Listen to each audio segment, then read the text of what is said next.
Hello, Rama Popoda. Hope all are in good health, feeling great, wonderful, having a happy and peaceful life.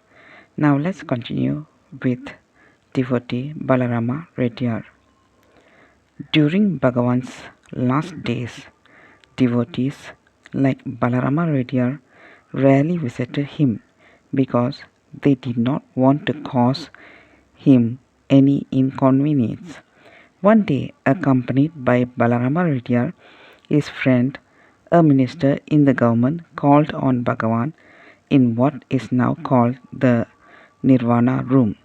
Balarama Reddiar noticed a halo around Bhagavan which made him ecstatic and thrilled him to tears.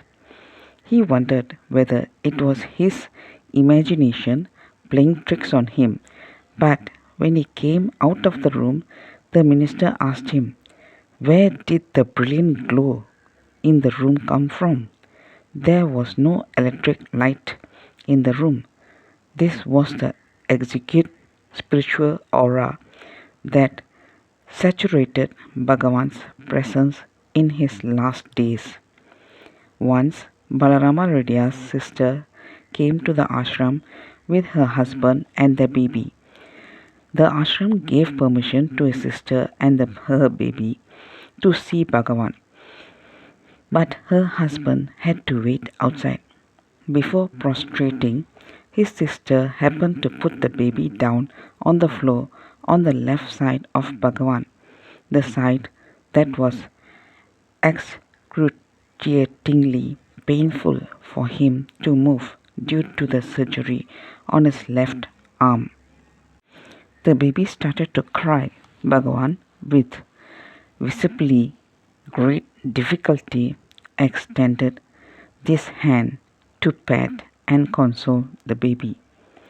The night that Bhagavan dropped the body, Balarama Reddiar, Vishwanatha Swami, and a few other senior devotees like Subbu Rao went outside.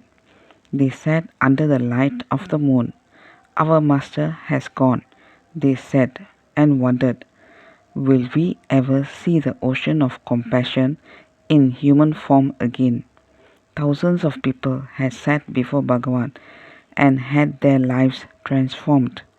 He had showered grace on them like the sun. No one will ever know how many lives he touched and how many hearts blossomed like a lotus on account of that grace.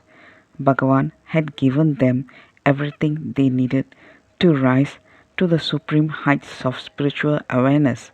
Such were their feelings as they sat under the moon.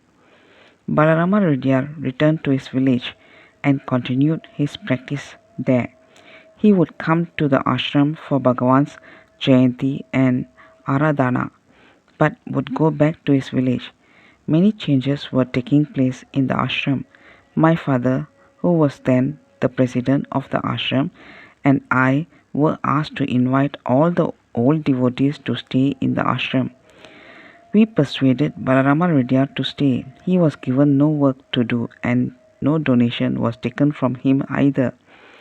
Balarama Reddiar would lock himself up in his room and constantly pursue his spiritual practice. I had a servant waiting on him and taking food to him so that he could focus on his school.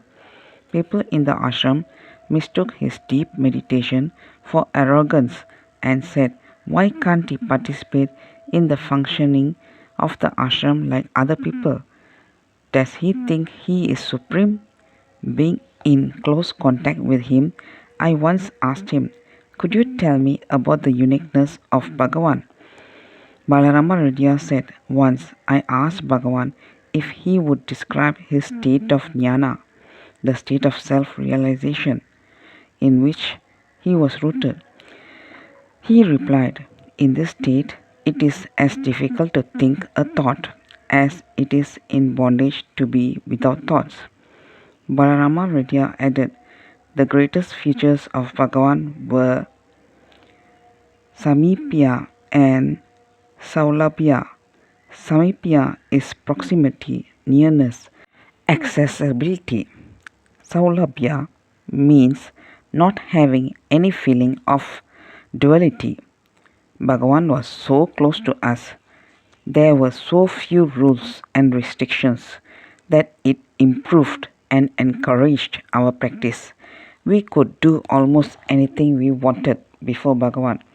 Sometimes we would read the newspaper in his presence, and at other times we would even discuss political matters. It was beautiful. On another occasion, Balaramareddiar wanted his doubt about self-realization clarified. Balaramareddiar was well versed in the Bhagavad Gita. In the Gita, Lord Krishna says that it will take Bahunam Janmanam or thousands of births to attain self-realization.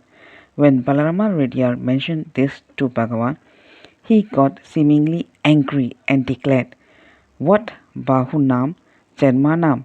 I say it is here and now." As he said the last sentence, he raised his voice, and everyone assembled in the hall, including Balaramareddiar, experienced the state of self-realization at that very moment. Balaramareddiar said, "That is the beauty of a master being present. The experience is given directly and instantaneously. There is no demand for maturity." Balaramareddiar too played an important role in my life. Many years ago, my family and the people of Ramana Ashramam thought I was lost. There were reports in the newspaper of my disappearance. My father was naturally very concerned and turned to Balaramareddiar for advice. Balaramareddiar comforted my father and told him that they could perhaps consult Anandamayi Ma, a wonderful saint, whom Balaramareddiar referred. Anandamayi Ma was then in Bangalore. My father, Mrs. Taler Khan, and Balaramareddiar went there. Let's continue in the next chapter. Thank you. Bye bye. Rama Rama Puput.